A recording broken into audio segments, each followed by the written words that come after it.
Hai, saya Cola Sumaila di YouTube channel Sian TV Official. Kali ini Cola mau bahas video kriminal. Ya, video kriminal. Tapi sebelum videonya, intro dulu. Inilah lintas perawat.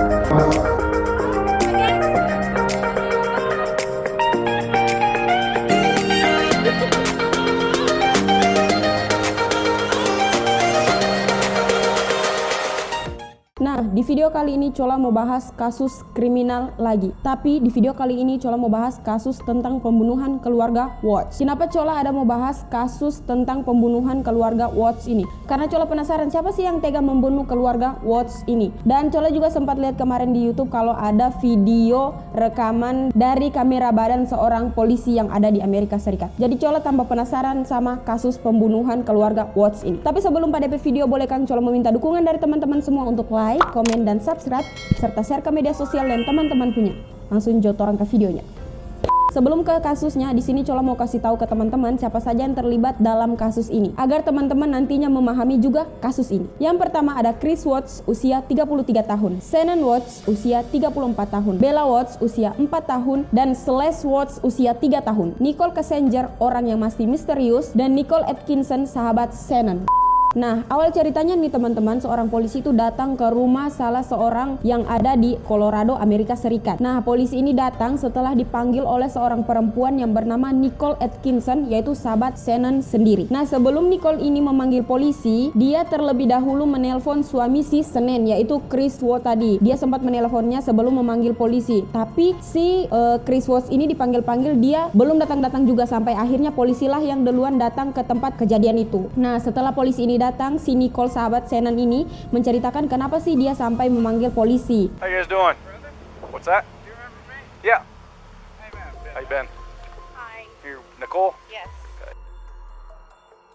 What's going on? So, my friend, we were out of town for a business trip this weekend. All right. Kata si Nicole, Pak, teman saya ini namanya Shannon. Rumahnya terkunci, mobilnya ada di garasi, dan garasinya pun terkunci. Saya khawatir, Pak, dia masih hamil muda dan dia mempunyai 2 orang anak kecil perempuan. Sekitar jam 1:48 saya mengantar Shannon pulang. Nah, kami ini pulang setelah dari salah satu bisnis trip untuk kepentingan perusahaan kami di mana kami bekerja, Pak. Shannon ini kurang enak badan. Tadi saya sempat mengetok-ngetok pintu si Shannon ini, Pak, tapi tidak ada yang membuka pintu ataupun tidak ada suara dari dalam rumah. Dia tidak mengangkat telepon saya, membalas chat saya, dan dia pun melewati jam janjian dengan dokternya. Dan akhirnya saya dan anak saya memutuskan ke rumah Shannon karena khawatir dan cemas. That's what I'm asking. There's not a... Girls that went on a play date, but they're 4 and 2. She went on a play date, 5 and she's in the car. They're both in the car seats. And Bella's so sweet, playing with her baby. She had a doctor's appointment this morning at 9 and she didn't go to the doctor's appointment. Okay. No answer on the phone. Husband's on his way. Minnie Mouse out there for Christmas. But it's been absolutely gorgeous here in Colorado, like always.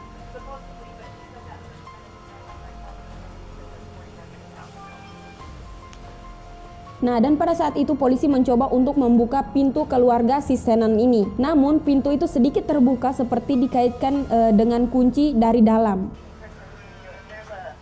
they have the thing flipped up here. Oh. What about the garage door? Polisi pun mulai berinteraksi seperti kayak ngomong, "Halo, ada polisi di sini, apakah ada orang di dalam?" Tapi tidak ada satu orang pun yang menjawab dari dalam rumah tersebut. Police department, if anyone's inside, make yourself known.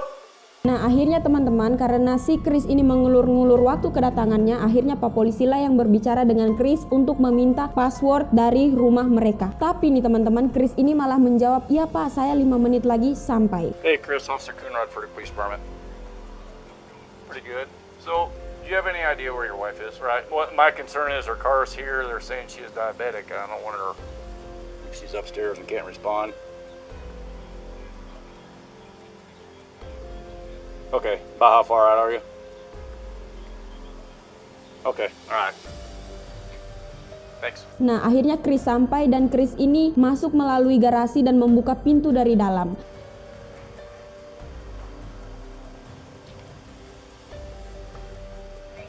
here. Yeah, keep me up close. That's what you meant.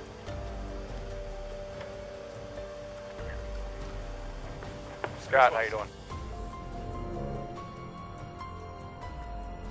How's it going? So this is the only vehicle she would have? Only one that, yeah. She would drive? Okay. Okay. Akhirnya si Nicole, anaknya Nicole, dan Pak Polisi masuklah ke rumah si keluarga Watts ini. Dengan persetujuan dari Chris, Pak Polisi ini menggeledah seluruh rumah dari keluarga Watts ini. Tidak ditemukan Shannon, tidak ditemukan Bella, dan tidak juga ditemukan Slash.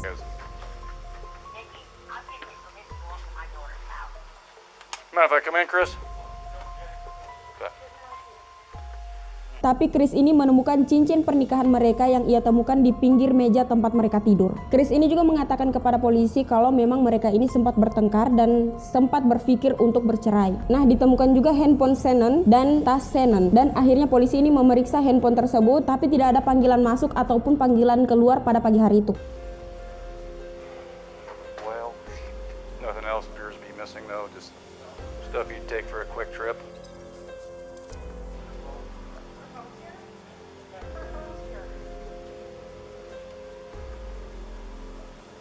Does she work? Nah, dan akhirnya datanglah detektif untuk memeriksa rumah si Chris ini. Tiba-tiba nih teman-teman, tanpa diduga-duga dan tanpa disangka-sangka, datanglah tetangga dari Chris Watts ini untuk menawarkan, guys, saya ada CCTV loh di rumah, boleh silahkan diperiksa CCTV saya, barangkali saja di sana ada barang bukti atau lain sebagainya. Dan akhirnya tetangga Chris, polisi, Nicole, dan anak Nicole ini pergilah ke rumah tetangga tersebut untuk memeriksa CCTV itu. Setelah memeriksa CCTV itu, memang jam 5 pagi itu mobil si Chris keluar dari garasi. Tapi mobil itu adalah mobil Chris yang ia parkir depan rumah untuk mengangkut semua barang-barangnya untuk berangkat ke kantor. Nah, jadi teman-teman, barang Chris ini kan banyak. Jadi Chris itu memundurkan mobilnya dari garasi ke depan rumahnya untuk memudahkan ia mengangkut barang-barangnya. Nah, itu juga teman-teman menurut keterangan si Chris. What's that? Loaded my stuff up, my coolers, my water jugs, my book bag, my computers, some of the tools that I have in the toolbox. I knew I was going to have to do some pumping unit rubbers today. Work out there on the side, so we get everything ready. Easier to plug everything out there all there. It shouldn't take too long. Oh, it'll pick up anything coming down this way. You know where that trigger is? Oh, yeah.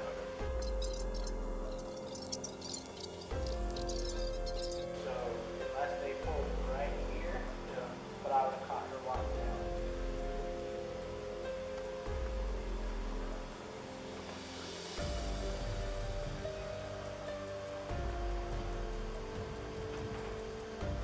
Mind if you just want to go talk to him? I'm going to get his info real quick. No.